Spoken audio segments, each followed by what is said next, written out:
So good afternoon, Miriam, Professor Greithammer, Herr Professor Borschel,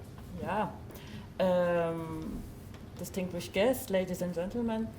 It is for me a great honor to be here today on the occasion of the opening of, I think, a very fascinating conference under the auspices of the Faculty of Humanities of the Bar-Ilan University, in cooperation with the German-Israeli Foundation for Scientific Research and Development, short the GIF. So thank you very much for that invitation. It is a great pleasure to be here, and thank you also for that wonderful tour of the Bar-Ilan University you have given me in the course of the morning. That was very fascinating to me. Today's conference is indeed extraordinary.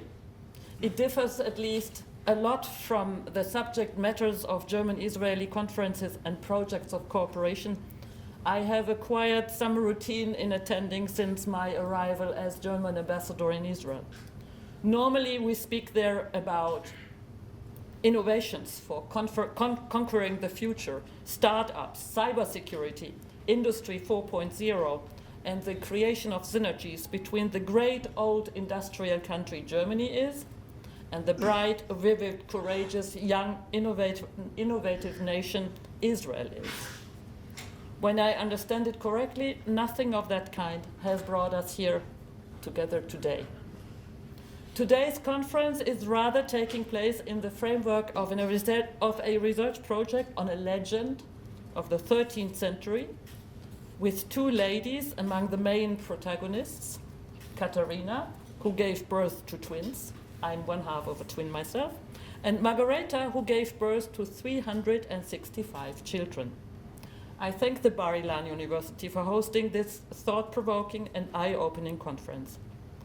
And I would also like to use this opportunity to express my sincere gratitude for the rich, manifold, and important scientific cooperation of scientists from the Bar-Ilan University with scientists from Germany.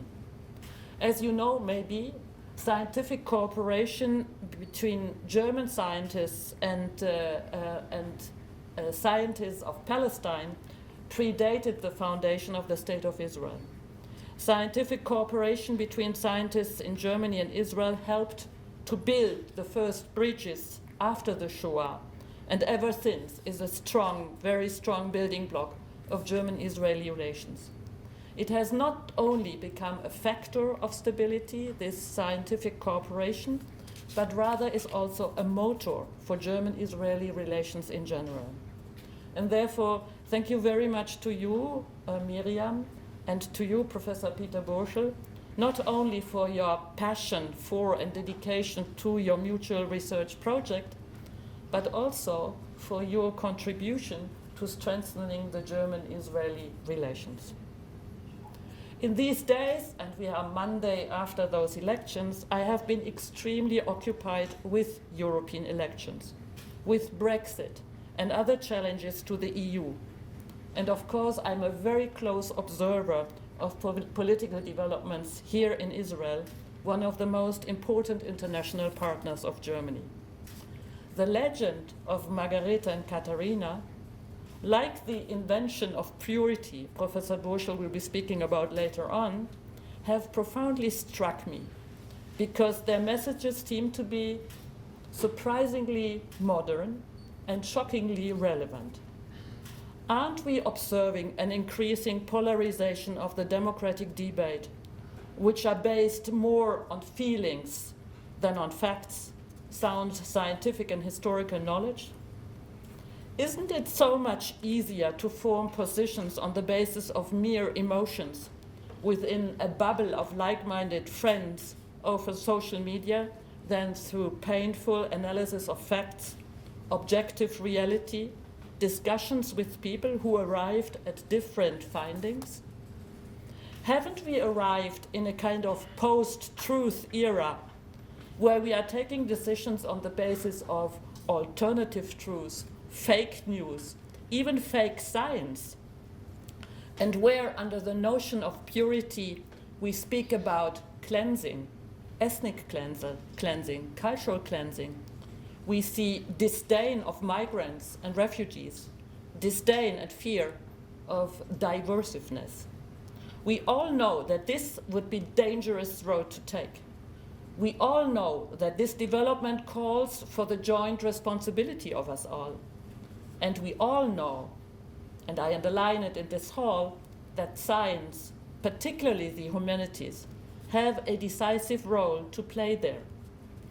The humanities analyze social developments and provide the basis for conducting socio-political debates, not on the basis of some kind of personal feeling, but on the basis of well-founded insights. They provide orientation knowledge and help us to comprehend the world. Faced with the current challenges of a globalized world with its cultural diversity, the humanities are more in demand than ever before. Humanities help to read, to decipher, and to understand the complexity of our world, and give us the tools to tackle and even enjoy complexity. They identify problems and draw attention to the consequences of our actions. You make an indispensable contribution to an understanding of the social present and to a sustainable political decisions in the future. This morning, when reading the newspaper, I read an article in Haaretz about Mikhail Ignatieff, last week's winner of the Dan David Prize 2019 for outstanding contribution to humanity for his efforts to defend democracy. He is quoted in that article with the following sentence: "There is nothing more important than being a narrator to our world. People are confused and uncertain about where the world is going. It needs narrative storytellers." I think he referred also to the story of Katerina and Margareta. And this is why I wish you a very successful conference. Thank you very much.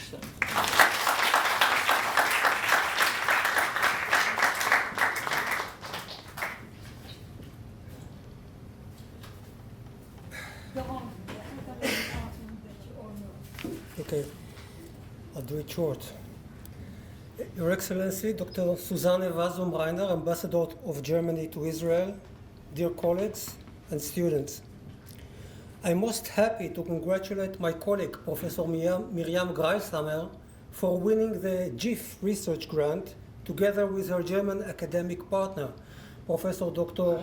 Peter Burschel from the Georg August University of Göttingen. As someone whose research is focused on German history and studies, I am very pleased that a scholar from our department got the opportunity to join forces with a member of the German Academy, in this case, the very distinguished University of Göttingen. Whenever the cooperation between Israeli and German researchers came into discussion, I cannot escape the memory of a conversation I had when I was a young PhD student with my doctorate supervisor, my Dr. Mutter, Professor Shulamit Volkov from Tel Aviv University. At the early stage of my dissertation, Shulamit Volkov told me she is traveling for 1 week to Germany to hold a seminar for young German doctorate students. When she came back, I asked her, what does she think about the German doctorate researchers she met, comparing to us, the Israelis? She said she was highly impressed from their Gründlichkeit, from their very thorough, detailed, and comprehensive studies. Yet, she said, they are not always creative enough.